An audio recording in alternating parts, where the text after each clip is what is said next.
Happy birthday! Hindi siya yelo ngayon. Enjoy! Sa aking paglalambing, bakit ka pa nakita?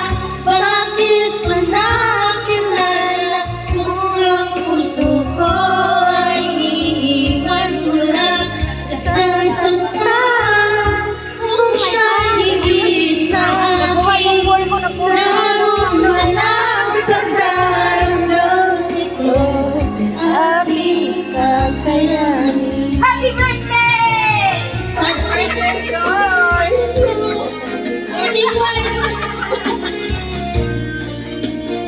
Hindi nakakanta eh. Ay, may isa pa yung... Kung siya'y